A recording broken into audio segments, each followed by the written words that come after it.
17화 2019년 3분기 중국 GDP 성장률 집계 이후 최저치. 첫 번째 그래프는 중국의 실질 GDP 성장률이다. 보다시피 집계 이후 최저치를 기록했다. 두 번째 그래프는 중국의 고정자산 투자 증가율과 실질 GDP 성장률을 비교한 것이다. 3분기 GDP 성장률 전망치는 6.1%였으나 발표치는 6.0%로 예상치를 하회했다.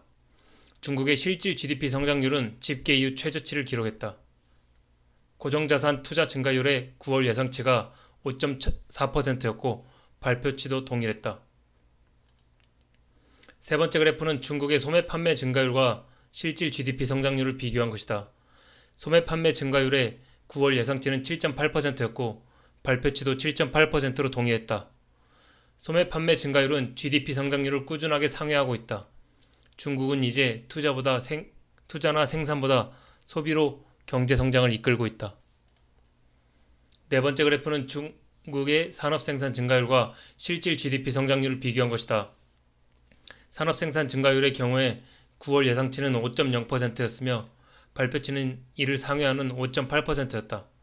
세계의 주요 산업군을 보면 광업 부문이 8.1% 증가했고 제조업은 5.6%, 유틸리티는 5.9% 증가했다.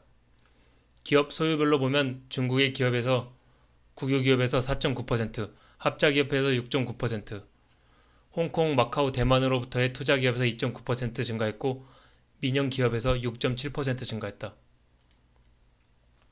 다섯 번째 그래프는 중국의 실질 GDP 성장률 그리고 실질 GDP 성장률과 고정자산 투자 증가율의 차를 비교한 것이다. 파란색 그래프가 플러스 전환한다는 뜻은 고정자산 투자가 실질 GDP 성장률에서 차지하는 비중이 줄어든다는 뜻이다.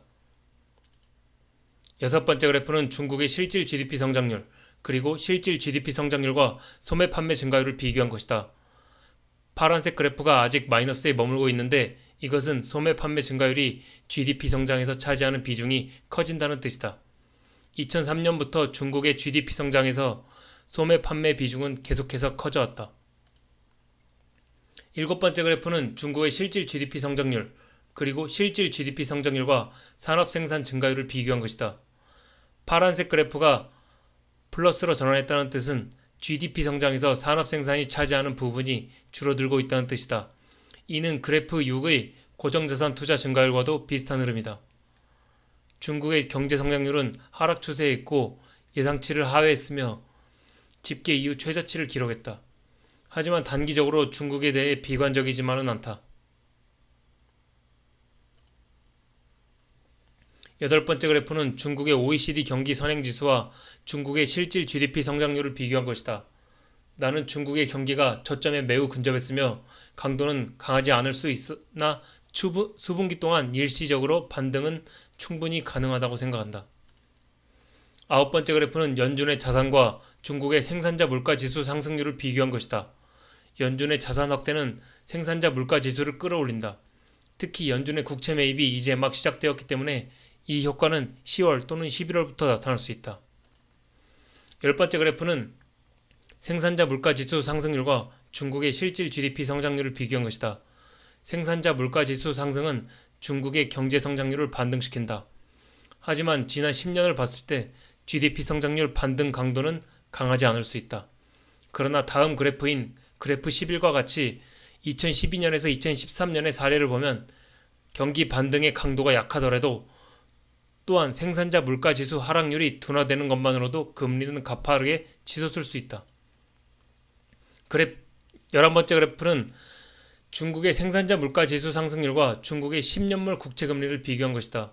보다시피 2012년에서 2013년의 경우에는 생산자 물가지수의 하락세가 둔화되는 것만으로도 중국의 국채금리가 치솟았다.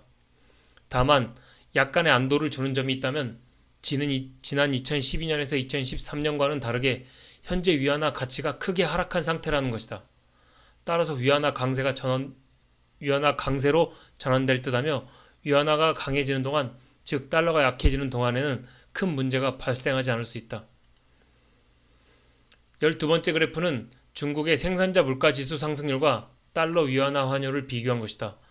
보라색 부분은 2012년에 연준의 3차 양적 완화가 진행되던 시기이다. 2014년 초부터는 양적 완화 규모가 축소되었다.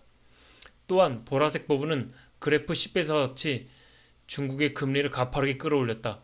중국은 기준금리를 인상하지는 않았지만 채권 금리가 가파르게 상승했다.